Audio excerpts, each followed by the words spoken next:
ช่วงเวลาเย็นๆโพลเพลอย่างเงี้ยเปิดเสียงสวดมนต์นะ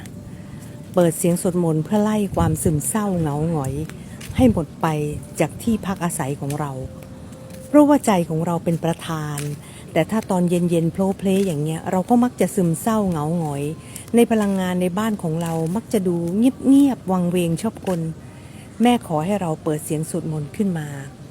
ไม่มีสิ่งใดจะต้านทานต่อพลังงานแห่งเสียงสวดมนต์ได้จะสามารถขับไล่ความเหงาความซึมเสื่องเงื่องหงอยพลังเทามนต่างๆให้ออกไปจากบ้านของเราได้เป็นอย่างดีลุกขึ้นมาดูแลตัวเองดูแลบ้านของเราให้มีห่วงจุ้ยที่น่าอยู่เสมอด้วยพลังงานดีๆแห่งเสียงสวดมนต์สิ่งนี้สำคัญนะคะเพราะว่าสภาพแวดล้อมในชีวิตของเรามีส่วนอย่างมากต่อการกระทบกระเทือนจิตใจของเราสร้างพลังงานเช่นใดบ้านของเราก็เป็นอย่างนั้นเราสร้างพลังงานซึมเศร้าเหงาหงอยบ้านเราก็ซึมเศร้าเหงาหงอยถ้าเราสร้างพลังงานสดชื่นเต็มไปด้วยเสียงสวดมนต์บ้านเราก็อบอุ่นอบอวลไปด้วยเสียงสวดมนต์จำไว้นะเราสามารถดัดแปลงพลังงานในชีวิตของเราได้ทุกอย่างด้วยมือของเราเองไม่ว่าบ้านเราจะเงียบเหงาหรือไม่มีคนอยู่หรืออยู่กันคนเดียวหรืออะไรก็ตามแต่เราก็สามารถทำให้บ้านของเราน่าอยู่เต็มไปด้วยเทวดาประจำบ้านเต็มไปหมดด้วยพลังงานของเราทำให้สิ่งนั้นเกิดขึ้นเปลี่ยนแปลงให้อะไรกลิ่นอายต่างๆดีขึ้นได้จริงๆนะ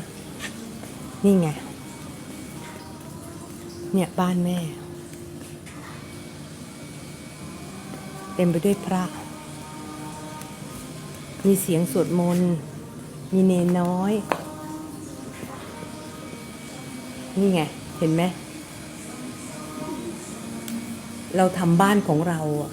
ให้เป็นวัดให้เราชื่นใจกับสิ่งดีๆแต่ถ้าเราจมอยู่กับความทุกข์แล้วก็ความเงียบความมืดมนภายในบ้านใจของเราก็จะเงียบแล้วก็มืดมนเต็มไปด้วยความซึมเศร้าเหงาหงอยสร้างพลังงานดีๆให้กับบ้านของเรา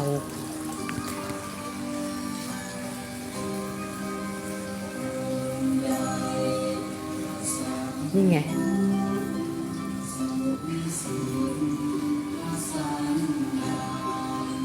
ปลุกกระแสสิ่งดีๆขึ้นในจิตใจของเราทำชีวิตของเราให้เต็มเปี่ยมด้วยคุณธรรมในใจเต็มเปี่ยมไปด้วยความเข้าใจขับไล่ความซึมเศร้าด้วยเสียงสวดมนต์ณเวลาโพลเพลและทุกๆเวลาที่มันซึมมันเงียบบ้านของแม่จะลุกขึ้นมาเปิดเสียงสวดมนต์อย่างเงี้ยทุกครั้งทุกวันไม่รอให้ความเศร้าเกิดขึ้นแล้วทุกอย่างในบ้านพลังงานต่างๆก็จะเปลี่ยนไปอยู่เสมอปลุกกระแสแห่งความคิดในใจของเราให้เป็นเชิงบวกในชีวิตของเราอะนะมันเดินทางด้วยชีวิตกับกรรมมันก็จะมีอะไรบางอย่างที่มันทำให้ชีวิตเราเปลี่ยนไปในทิศทางที่ดีบ้างไม่ดีบ้างสลับกันการสร้างห่วงจุ้ยภายในบ้านการปรับแต่งใจของเราก็เสริมหนุนกับพลังงานห่วงจุ้ยต่างๆในบ้านของเราได้ชื่นใจได้ทุกที่ที่เป็นดินแดนของเราไม่ว่าจะเป็นห้องเล็กๆห้องแคบๆคอนโดหอพักเราก็สามารถที่จะสร้างพลังงานแห่งเสียงสวดมนต์เนี่ยให้ดีงามได้ให้สดชื่นได้ในบ้านของเราบ้านแม่ชื่อเรือนพิมพ์พุทธ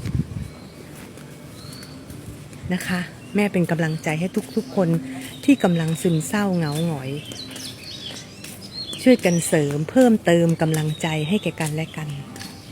และทุกอย่างถ้าจิตเราดีมันก็จะดีขึ้นไปเรื่อยๆมันก็จะเปลี่ยนแปลงอะไรไปเรื่อยๆเพราะว่าจิตเป็นตัวเหนี่ยวนำคลื่นพลังงานต่างๆให้เปลี่ยนไปในชีวิตของเรา